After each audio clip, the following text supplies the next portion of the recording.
اور اس سے ڈبل زیادتی یہ ہے کہ پھر ہم ان شربتوں کے ساتھ گرم پکوڑے بھی اتار رہے ہیں، سموسے بھی اتار رہے ہیں، وہ جو اچھی طرح فرائی ہوئے ہوئے اور وہ گھی میں اٹے ہوئے ہیں اور پکے ہوئے ہیں۔ آپ اسی گرم تلے ہوئے سموسے پہ ٹھنڈا پانی باہر ڈال کے دیکھو وہ کیا بنتا ہے، تو وہی کچھ جا کے ہمارے پیٹ میں بنتا ہے۔ وہ بم نہیں پھٹیں گے تو اور کیا ہوگا، معدہ تباہ نہیں ہوگا تو اور کیا ہوگا۔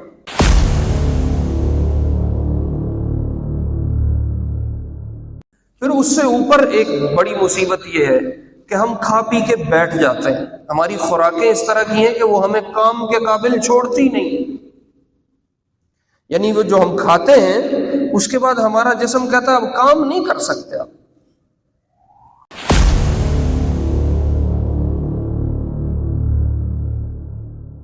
تو حضرت عائشہ نے فرمایا فَإِذَا شَبِعَتْ بُطُونُهُمْ، جب ان کے پیٹ بھرے، جمعت شہواتہم، ان کی شہوتیں تیز ہو گئیں، وَسَمُنَتْ أَبْدَانُهُمْ، ان کے جسم موٹے ہو گئے، وَضَعُفَتْ عُقُولُهُمْ، اور ان کی عقلیں کام چھوڑ گئیں۔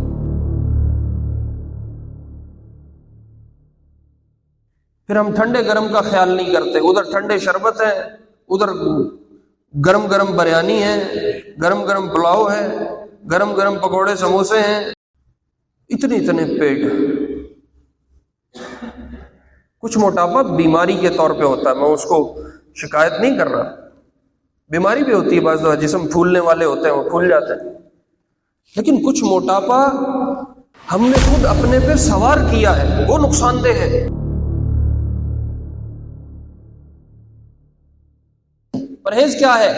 گناہ چھوڑنا، غیبت چھوڑے، چغلی چھوڑے، جھوٹی قسم چھوڑے، گالم گلوچ چھوڑے۔ استغفر اللہ، میں نے کچھ لوگوں کو دیکھا ہے روزے میں بھی گالی نہیں چھوڑتے، اور گالی ایک فیشن بن چکا ہے، وہ سمجھتے ہیں میں گالی دوں گا تو میرا پتہ چلے گا میں بہت بڑا آدمی ہوں۔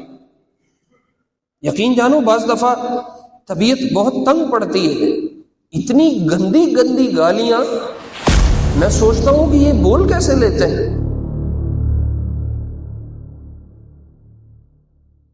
اب رمضان میں روٹی چھوڑ دی حالانکہ حلال تھی، پانی چھوڑ دیا حالانکہ حلال تھا، بیگم کو روزے کے وقت میں چھوڑ دیا حالانکہ حلال ہے، کیوں؟ باوجود ضروریات کے ہم ان کو چھوڑ دیتے ہیں۔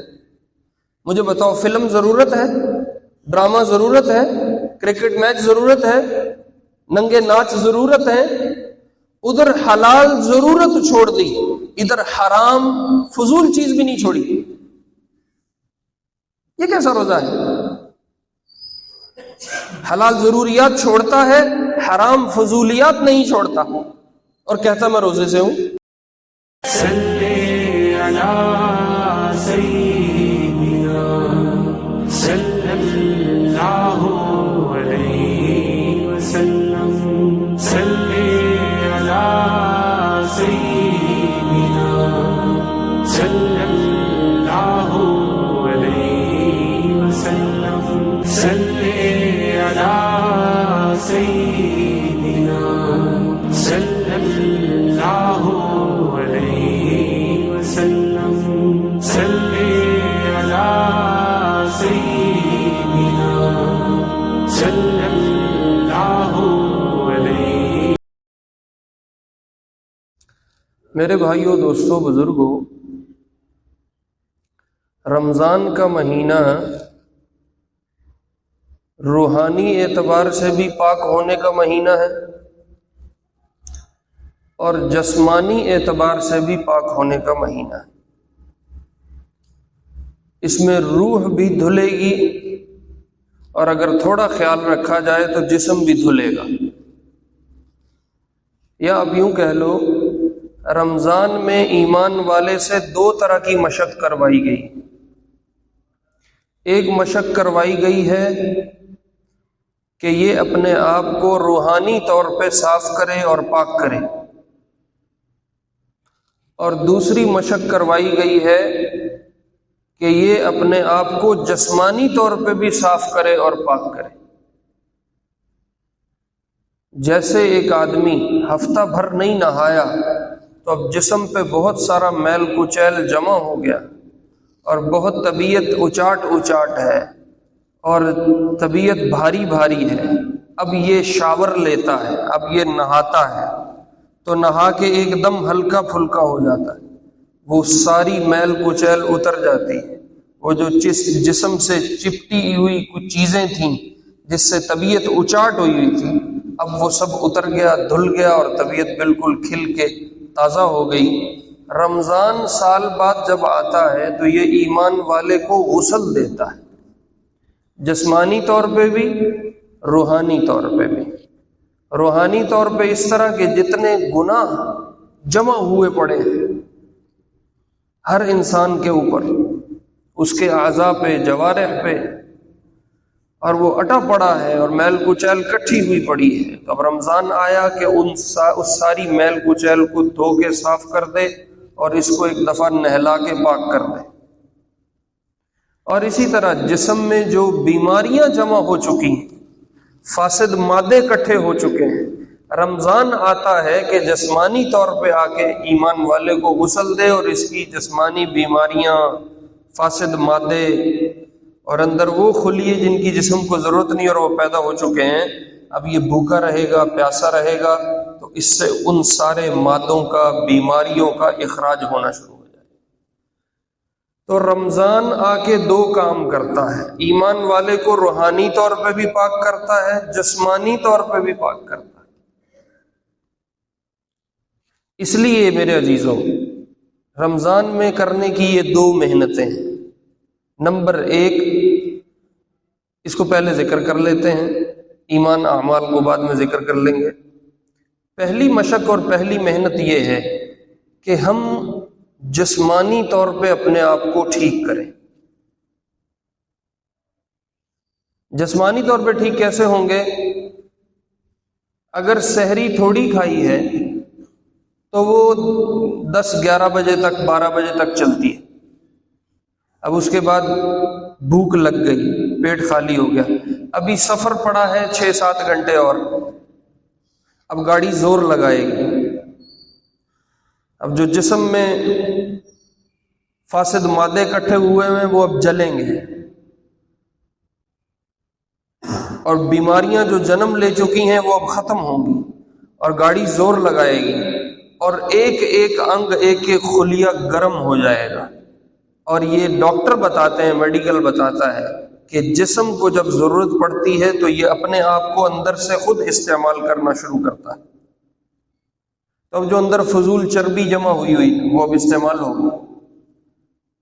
اگر سحری کم کھائی ہے تو 6-7 گھنٹے جب اس گاڑی پہ زور پڑے گا تو افطاری تک جا کے یہ 100% اپنی بیماریوں کو دھو چکا ہے، صاف کر چکا ہے.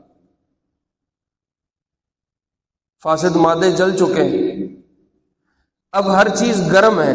اب زیادتی ہم کیا کرتے ہیں کہ ہم اوپر سے ٹھنڈے شربت چڑھاتے ہیں، دودھ سوڈے چڑھاتے ہیں، اور پتہ نہیں کیا کیا ہم ڈالتے ہیں، روح افزا اور جامع شیریں اور سکنجبین اور لسیاں اور بہت کچھ. اب وہ جو ایک پیچھے پورا جسم گرم ہو چکا ہے اس پہ یہ زیادتی ہے اتنا کچھ ایک دم ٹھنڈا ڈیل لینا. اور اس سے ڈبل زیادتی یہ ہے کہ پھر ہم ان شربتوں کے ساتھ گرم پکوڑے بھی اتار رہے ہیں، سموسے بھی اتار رہے ہیں، وہ جو اچھی طرح فرائی ہوئے ہیں اور وہ گھی میں اٹے ہوئے ہیں اور پکے ہوئے ہیں. آپ اسی گرم تلے ہوئے سموسے پہ ٹھنڈا پانی باہر ڈال کے دیکھو وہ کیا بنتا ہے، تو وہی کچھ جا کے ہمارے پیٹ میں بنتا ہے. وہ بم نہیں پھٹیں گے تو اور کیا ہوگا، میدا تباہ نہیں ہوگا تو اور کیا ہوگا. پھر ان پکوڑوں سموسوں کے ساتھ ہم بہت کچھ اتارتے ہیں، اور یہ بھی افطاری ہے، کھانا ابھی بعد میں ہوگا. اور صبح سحری ہے، 2-3 پراٹھے ہم نے اس وقت کھا لیے، توڑ لیے، تو وہ جو جسمانی طور پہ ایک ایکسرسائز اور ایک مطلوبہ چیز تھی وہ تو حاصل نہیں ہوئی. تو اس لیے میں یہ گزارش کروں گا کہ سحری میں، افطاری میں اپنے آپ کو تھوڑا سا کنٹرول کر لیں، تھوڑی سی اپنی لگامیں ہم رمضان میں کس لیں. یہ زبان کا چسکا کبھی ختم نہیں ہوگا، موت تک چلے گا. اسے بہت کچھ کھایا ہے لیکن ابھی بھی اس کو طلب باقی ہے، اور یہ موت تک رہے گی۔ اس لیے زبان کے چکر میں جسم کی تباہی نہ پھیلے۔ یہ جسم بڑا قیمتی ہے، ہم اپنی چند لاکھ روپے کی گاڑی میں گندا پیٹرول نہیں ڈالتے، اور ہم اتنے قیمتی کروڑوں اربوں روپیہ بھی جس کا بدل نہیں ہو سکتا، اتنے قیمتی جسم کو ہم تباہی کر دیتے ہیں اپنے ہاتھوں۔ تو اس لیے اپنے ساتھ یہ زیادتی نہ کریں۔ کلوا واشربوا، میرے بندو کھاؤ پیو، ولا تسرفوا، زیادتی نہ کرو، انہ لا يحب المسرفین، اللہ کو زیادتی والے بندے پسند نہیں۔ یہ اپنے ساتھ زیادتی ہے، اپنے جسم کے ساتھ زیادتی۔ پھر اوپر روسٹ آ رہے ہیں، اور اوپر پتہ نہیں بریانیاں آ رہی ہیں، اور اوپر سوڈے آ رہے ہیں، اور اوپر آئس کریمیں چڑھ رہی ہیں۔ یہ جو افطار پارٹیاں ہوتی ہیں ہم کتنی تباہی پھیرتے ہیں۔ تو پھر میڈیکل سٹور والوں سے پوچھو، وہ کہتے ہیں سب سے زیادہ معدے کی دوائیاں بکتی ہیں۔ تو ایمان والے کو تو کچھ دیر بھوکا رکھا گیا ہے اللہ کی طرف سے تاکہ یہ فٹ رہے۔ اگر یہ رمضان میں تھوڑا ہم کنٹرول کر لیں تو پوری باڈی کی اوورالنگ ہو جائے، جیسے گاڑی کی اوورالنگ ہوتی ہے ایسے پوری انسانی جسم کی اوورالنگ ہو جاتی ہے۔ اللہ کے محبوب علیہ السلام ہفتے میں سوموار کا اور جمعرات کا روزہ رکھتے تھے، رمضان کے علاوہ مستقل زندگی بھر معمول ہے، سوموار کا اور جمعرات کا روزہ ہے۔ پھر مہینے میں 13، 14، 15 3 تاریخیں جو چاند کی ہیں، اس کا بھی نبی علیہ السلام پوری زندگی روزہ رکھتے رہے اہتمام سے۔ تو اب اگر ہفتے میں 2 روزے ہوں اور ساتھ 13، 14، 15 کے بھی روزے ہوں تو یہ تقریباً مہینے کے کوئی 10-11 روزے بنتے ہیں۔ جس جسم نے 18-19 دن کھایا ہے اور مہینے میں 10-11 دن بھوکا رہا ہے، یہ جسم کبھی بیمار نہیں ہو۔ اور جس جسم نے صبح کھایا، پھر دوپہر کھایا، پھر عصر میں چائے کے نام پہ بہت کچھ کھایا، پھر رات کو دوبارہ کھایا، اور مہینے کے 30 دن کھایا، تو مجھے بتاؤ اس جسم میں بیماریاں نہ آئیں تو اور کیا ہو، زہریلے مادے پیدا نہ ہو تو اور کیا ہو۔ پھر اس سے اوپر ایک بڑی مصیبت یہ ہے کہ ہم کھا پی کے بیٹھ جاتے ہیں، ہماری خوراکیں اس طرح کی ہیں کہ وہ ہمیں کام کے قابل چھوڑتی نہیں، یعنی وہ جو ہم کھاتے ہیں اس کے بعد ہمارا جسم کہتا ہے اب کام نہیں کر سکتے آپ۔ افطاری میں جو انڈیلے 2-3 گلاس ایک دم، اوپر سے ساتھ پکوڑے سموسے گئے، اوپر سے ساتھ پیس گئے، اور اوپر سے کھانا گیا، اب یہ جسم پڑا ہے بیمار بھینس کی طرح۔ یہ کہتا ہے میرے سے تراویح نہیں پڑھی جاتی۔ اب اس سے تراویح کیسے آپ پڑھوا سکتے ہیں؟ کھا کے تو نیند چڑھتی ہے، کھا کے تو نیند چڑھتی ہے، تو جو ہماری خوراکیں ہیں وہ پھر ہمیں کام کا نہیں چھوڑتی۔ اور یہ صرف پاکستان ہندوستان نہیں، تقریباً تمام امت مسلمہ کا اس وقت یہی حال ہے، تمام امت مسلمہ کا۔ ہم کھانے پینے کے ایسے مزاج پہ جا چکے ہیں، زبان کی ایسے چسکوں کی لت پڑ چکی ہے کہ اب ہم ان چسکوں کے چکر میں اپنی ہر شے گنوا بیٹھے۔ یہ حرام کیوں کرتا ہے؟ کمائی حرام کیوں کر رہا ہے؟ تاکہ اپنے چسکے پورے کرے۔ بیوی بچوں کے چسکے پورے کرنے کے لیے حرام کما رہا ہے، ان کے برگر پیزے پورے کرنے کے لیے حرام کمائے۔ رشوتیں، سود، بددیانتی، 2 نمبری، دھوکے، فریب، فراڈ، اور کھا کے کام نہیں کر سکتے آپ۔ اس لیے آپ مجموعی طور پہ دیکھو، پوری امت اس وقت مسلمانوں کی کوئی پروڈکشن نہیں۔ آپ اچھی گاڑیاں کافروں سے لے رہے ہیں، آپ اچھا لباس کافروں سے لے رہے ہیں، آپ اچھے جوتے کافروں سے لے رہے ہیں۔ دنیا کا کوئی اچھا برانڈ اس وقت مسلمانوں کا نہیں، الا ماشاءاللہ۔ ہم ہر چیز امپورٹ کر رہے ہیں کیونکہ مسلمان کھا ہی ایسا لیتا ہے کہ وہ کام کرنے جوگا ہی نہیں ہے، اور جب وہ کام کرنے کے قابل نہیں ہے تو لہذا وہ نہ کچھ کرے گا، نہ کچھ بنائے گا، نہ کچھ بنے گا، نہ مارکیٹ میں آئے گا۔ اور سب کی یہ کوشش ہے کہ کسی طرح دھوکے سے کما لو، فریب فراڈ سے کما لو، کوئی آسان، جس کو ہم ایزی منی کہتے ہیں، آسان راستہ کوئی پیسے کمانے کا، وہ ہم اختیار کر لیں، اس میں پھر ہمیں جھوٹ بولنا پڑے، ہمیں 2 نمبر سودا بیچنا پڑے، جھوٹی قسم کھانی پڑے، دگنا معیار رکھنا پڑے، ہم وہ سب کچھ کرنے کو تیار ہیں کہ آسان راستے سے بس پیسے آتے رہے، کام نہ ہم سے لیا جائے، اس لیے کہ ہم نے ایسا کھایا ہوا ہے کہ ہم کام کرنے کے قابل نہیں۔ تو میری یہ گزارش ہے کہ جب آپ افطاری کے دسترخوان پہ بیٹھیں، سحری کے دسترخوان پہ بیٹھیں، تو ہاتھ تھوڑا کھینچ لیں، کچھ نہیں ہوگا۔ جہاں 3 پراٹھے ہیں وہاں 2 کر لیں، جہاں 2 ہیں وہاں 1 کر لیں، کم از کم رمضان میں اتنی مشق کر لیں۔ اور اگر 24 گھنٹے میں آپ 4 روٹیاں کھا رہے ہیں تو 2 کر دیں، 2 کھا رہے ہیں تو 1 کر دیں۔ اس جسم کو تھوڑا دھلنے دیں، صاف ہونے دیں، یہ قدرت ہم سے یہ چاہتی ہے کہ یہ تھوڑا صاف ہو، اس میں سے بیماری پاک ہو۔ جب انسان زیادہ کھاتا ہے تو یاد رکھو شہوت تیز ہو جاتی ہے، جسم موٹا ہو جاتا ہے۔ شہوت تیز ہونے کا مطلب اب یہ الٹے کام میں جائے گا، زنا شراب میں پڑے گا۔ جسم موٹا ہو گیا تو کام نہیں کرے گا، اور عقل کمزور ہو جاتی ہے، دماغ کام چھوڑ دیتا ہے، چربی چڑھ جاتی ہے۔ اس کو حضرت عائشہ رضی اللہ عنہا، میری اور آپ کی ماں نے کتنی خوبصورت بات ارشاد فرمائی۔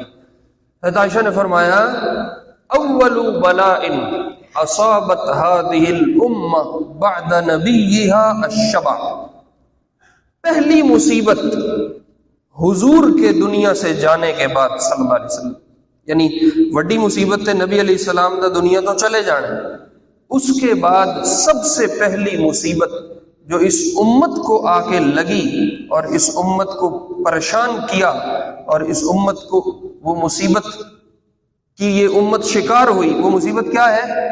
پیٹوں کا بھر لینا۔ مزاج بن گیا امت کا پیٹ بھرنا۔ کیا کرنا ہے؟ پیٹ بھرنا ہے۔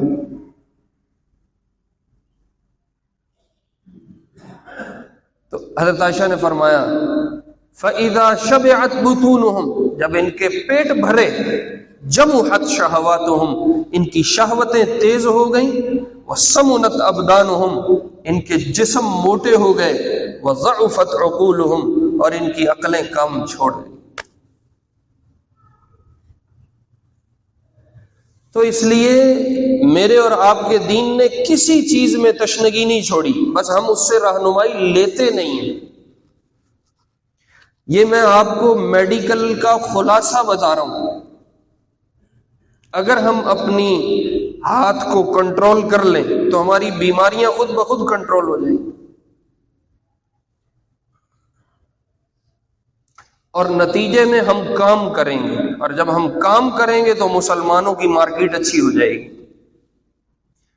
اب ہم خوراک ایسی کھاتے ہیں جو ہمیں کام کا نہیں چھوڑتی، جب ہم کام نہیں کرتے تو ہماری مارکیٹیں خراب ہو چکی اور دھوکہ فریب فراڈ پہ جا چکی، ایزی منی حاصل کرنے کا کام شروع کیا ہوا، اس میں ہم دھوکے بھی دیتے ہیں، فراڈ بھی کرتے ہیں، 2 نمبر سودے بیچ لیے، جھوٹی قسمیں کھا لی، جھوٹے سرٹیفکیٹ بنوا لیے، اور اس پہ کیس کر دے وہاں سے لاکھوں نکال لے، اس پہ کیس کر دے وہاں سے لاکھوں نکال لے۔ یہ ہمارا مزاج ہے۔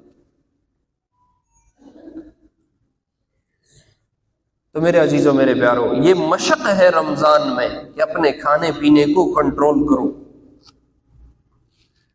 اس سے جسم کنٹرول ہوں گے، جسم کنٹرول ہوں گے تو کام چلیں گے۔ جس نے 4 ٹائم 5 ٹائم کا کھا لیا ہے وہ تو ہلنے کے قابل نہیں ہے۔ اس لیے میں یہ عرض کر رہا تھا، افطاری میں ٹھنڈے شربت پینا، اوپر پکوڑے سموسے ڈالنا، اوپر پھر کھانا ابھی بعد میں چلے گا، وہ کھانا بھی کھا لینا مغرب کی نماز پڑھ کے، اب تراویح نہیں پڑھی جائے گی، اب رات کی تہجد نہیں، اب یہ ڈھونڈے گا میں ان کو 8 رکعتاں علی گال دس دیو، اور مولوی صاحب میرے کو بھی نہیں پڑھیاں جانی ہے، میں ان کو گنجائش کاٹ دوں. تو تھوڑا انسان اپنے آپ کو مضبوط رکھے، کم کھا لو، افطاری میں تھوڑا سا پانی پیو، 1-2 گھونٹ بس.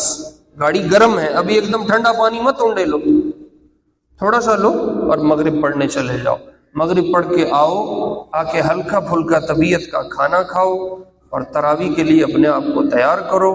تراویح پڑھنے کے بعد اب طبیعت میں اگر ہے کہ میں پانی پی لوں تو اب بھلے 2 گلاس پی لے، 3 پی لے، کہ اب بستر پہ لیٹنا ہے، اب گاڑی ٹھنڈی ہو بھی جائے گی تو خیر ہے، اب لیٹنا ہے، سو جانا ہے. اور افطاری میں جو پانی پینا ہے وہ ٹھنڈا مت پیو. یہ جو ہمارا کمرے کا ایک ٹمپریچر ہوتا ہے، روم ٹمپریچر، اس پہ جو پانی پڑا ہے وہ استعمال کرو. 2-4 گھونٹ پیے طبیعت، تاکہ اس میں جو طلب اور حاجت ہے وہ پوری ہو جائے. ایک دم یہ اتنا کچھ انڈیل لینا، پیچھے وہ اتنی بھوک کاٹ کے آ رہا ہے، وہ جسم کی تباہی پھر جاتی. پھر ہم ٹھنڈے گرم کا خیال نہیں کرتے، ادھر ٹھنڈے شربت ہے، ادھر گرم گرم بریانی ہے، گرم گرم پلاؤ ہے، گرم گرم پکوڑے سموسے ہیں.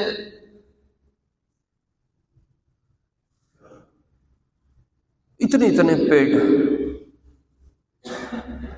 کچھ موٹاپا بیماری کے طور پہ ہوتا ہے، میں اس کو شکایت نہیں کر رہا، بیماری بھی ہوتی ہے، بعض دفعہ جسم پھولنے والے ہوتے ہیں وہ پھول جاتے ہیں. لیکن کچھ موٹاپا ہم نے خود اپنے پہ سوار کیا ہے، وہ نقصان دہ ہے. میاں صاحب ادھر جا رہے ہیں، میاں صاحب کا پیٹ ادھر جا رہا ہے، تو یہ کسی کام کا نہیں ہے. صبح اتنا سحری میں کھایا کہ افطاری تک ڈکار آ رہے ہیں اس کو، پھر افطاری میں اتنا کھایا کہ سحری تک اب وہ ہضم ہی نہیں ہوا، اب اوپر سے اور ڈال لے گا. تو یہ ایک مشق ہے رمضان میں کم از کم. اور رمضان کے بعد بھی کوشش کر کے ہفتے میں کچھ ہمارا روٹین ہو، مہینے میں 3 4 5 10 جتنا ہو سکے انسان روزے رکھے، جسم کو بھوکا رکھے، تو جسم فٹ رہے گا، آپ جوان رہو گے. وہ ایمان والا جو جسمانی طور پہ مضبوط ہے اللہ کو زیادہ محبوب ہے اس ایمان والے سے جو جسمانی طور پہ کمزور ہے، مریل ہے، مرا ہوا ہے، جو کسی کام کا نہیں ہے، جس سے اٹھ کے اپنا پانی بھی نہیں پیا جاتا، جس کا دل کرتا ہے میری جگہ قضاء حاجت بھی کوئی اور کرائے، مجھے نہ اٹھنا پڑے. اور دوسری محنت جو اس رمضان کی ہے، دوسری مشق، مختصراً میں عرض کر دیتا ہوں، دوسری مشق میرے عزیزو جو اصل میں اس رمضان سے مقصود ہے، وہ اپنے آپ کو گناہوں سے پاک کرنا ہے. ہمارے ہاں کثرت حسنات کا مزاج ہے، نیکی زیادہ کرنی ہے، میں اتنے ختم کر لے قرآن، اتنے مکمل کر لے، میں نے نفل پڑھ لے، میں نے تراویح پڑھ لی ہیں، میں نے روزے رکھ لے، میں نے اتنا صدقہ کر دیا، میں نے اتنی دیگیں پکوا دی، میں نے اتنوں کو کھانا کھلا دیا، میں نے اتنوں کی افطاری کروا دی. یہ کثرت حسنات کا مزاج ہے، یہ ہم بہت کرتے ہیں. لیکن آپ تاجر سے پوچھو 2 نمبر سودا بیچنا چھوڑا یا نہیں رمضان میں، وہ کہتا ہے سادی اس تو بغیر تو دکان ہی نہیں چلتی. جھوٹی قسم چھوڑی کہ نہیں رمضان میں، کہتا ہے اس کے بغیر کاروبار کیسے ہوگا. کسی نوجوان سے پوچھو، وہ کہے گا میں ساجی سارے روزے رکھے نا، اللہ کا شکر ہے، لیکن وہ جو حرام تعلق بنایا ہوا ہے کسی لڑکی سے وہ چھوڑا کہ نہیں رمضان میں، اب خاموش ہے. وہ جو فلمیں گانے ڈرامے چل رہے تھے رمضان سے پہلے وہ رمضان میں چھوٹے کہ نہیں چھوٹے، اب خاموش. کسی افسر سے پوچھو، وہ کہے گا اللہ کا شکر ہے مولوی صاحب میں سارے روزے رکھنا پڑا، لیکن رشوت لینی چھوڑی کہ نہیں رمضان میں، اس پہ خاموشی. ظلم لوگوں پہ چھوڑا یا نہیں رمضان میں، اس پہ خاموشی. کسی زمیندار سے پوچھو، ہمارے یہاں زمیندارا علاقہ ہے، وہ کہتا ہے استاد جی سارے روزے رکھے، میں عمرہ بھی کر کے آیا رمضان سے، میں افطاریاں بھی 2 باری کرانا رمضان ہے، لیکن بیٹی کا حصہ دیا کہ نہیں رمضان میں، اب خاموشی. چوری کا پانی لگانا چھوڑا کہ نہیں رمضان میں، اب خاموشی. وہ جو پڑوسی کی زمین گھیر کے سنبھال کے بیٹھے ہو اور دیتے نہیں ہو، وہ رمضان میں واپس کی یا نہیں، اب خاموشی. کہتا ہے میں ہر رمضان میں نفلی عمرہ کر کے آتا ہوں، اللہ کا شکر ہے میرا اعتکاف مسجد نبوی میں ہوتا ہے، لیکن سگا بھائی پڑوس میں رہتا ہے، 10 سال سے دونوں بات چیت نہیں کر رہے، ایسی نیکی کا کیا کرنا ہے تمہیں؟ تو لاکھوں روپیہ لگا کے وہاں جا کے عمرہ کر سکتا ہے، سگے بھائی سے صلح نہیں کر سکتا، اپنی بہن کا حصہ نہیں دے سکتا۔ تو میرے عزیزوں، میرے پیارو، اس رمضان میں یہ مشق کرنی ہے۔ کثرت حسنات اچھی چیز ہے، میں اس کا انکاری نہیں ہوں، نیکی کمانی چاہیے، جتنی ہو دوڑ لگے، اچھی بات ہے، لیکن اصل جو رمضان سے مقصود تھا وہ ہے گناہ کو چھوڑنا، جس کو اللہ نے جو روزے والی آیت ہے نا اس کے آخر میں کہا لعلکم تتقون، تاکہ تم پرہیزی بنو۔ ہم روزے تم سے رکھوا رہے ہیں تاکہ تم پرہیزی بنو۔ تو تلاوت کرنا پرہیز نہیں ہے، نفل پڑھنا پرہیز نہیں ہے، صدقے دینا، دسترخوان لگانا، دیگیں پکوانا، افطاریاں کروانا، یہ پرہیز نہیں ہے۔ پرہیز کیا ہے؟ گناہ چھوڑنا، غیبت چھوڑے، چغلی چھوڑے، جھوٹی قسم چھوڑے، گالم گلوچ چھوڑے۔ استغفر اللہ، میں نے کچھ لوگوں کو دیکھا ہے روزے میں بھی گالی نہیں چھوڑتے، اور گالی ایک فیشن بن چکا ہے۔ وہ سمجھتے ہیں میں گالی دوں گا تو میرا پتہ چلے گا میں بہت بڑا آدمی ہوں۔ یقین جانو بعض دفعہ طبیعت بہت تنگ پڑتی ہے، اتنی گندی گندی گالیاں، میں سوچتا ہوں کہ یہ بول کیسے لیتے ہیں۔ اور کئی دفعہ یہ ہوا، ساتھ والدہ ہیں، ساتھ اہلیہ ہے، یا کوئی اور خالہ ہیں، کوئی بھی ساتھ ہے، اب آپ رکے ہوئے روڈ کے اوپر، 2 نوجوان 4 کھڑے ہیں، اتنی گندی گالیاں کہ بندہ سر پکڑ کے بیٹھ جاتا ہے، یار یہ اب عورتیں ساتھ ہیں اور یہ کیا بول رہے ہیں۔